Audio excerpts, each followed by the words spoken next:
John alirudi kijijini kwao kusherehekea Krismasi. Ghafla aliona gari lake la kifahari limeegeshwa nje ya nyumba ya mwenyekiti wa kijiji. Alishangaa sana kwa sababu alikuwa amelitoa kwa mpenzi wake Mary ili akamchukue mteja. Hakuelewa kwa nini gari hilo liko kijijini. John akampigia simu Mary. Wakati huo Mary alikuwa anakula chakula cha John ndani ya nyumba ya mwenyekiti wa kijiji. Alipoona simu ya John alikasirika na kusema bado yuko kazini ofisini hadi usiku. Akamwambia John aache kumsumbua kisha akakata simu haraka.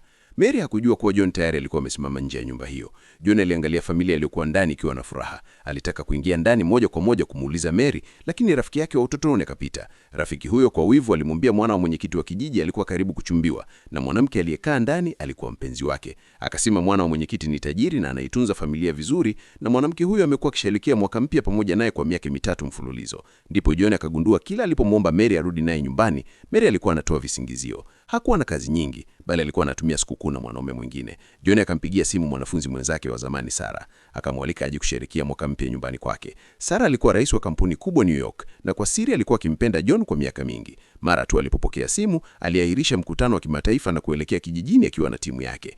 Wakati huo rafiki wa utotoni aliposikia simu ya John, alicheka. Alijua John na mwana wa mwenyekiti hawapendani, hivyo alidhani John anajitengenezea hadithi. Akamwonya John asiguse gari hilo kwa sababu mwana wa mwenyekiti alikuwa karibu kuoa na gari hilo lingekuwa zawadi ya mahari. Akasema kama John ataharibu, hataweza kulipia.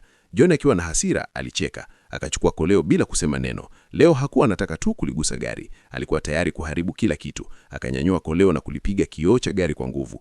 Mwana wa mwenyekiti aliposikia alarm alikimbia nje kwa hasira. Mary alipoona gari limeharibiwa alipanic kabisa. Akauliza ni nani aliyethubutu kugusa zawadi ya mahari kwa mchumba wake. Ni mimi, John alisema huku akisogea mbele.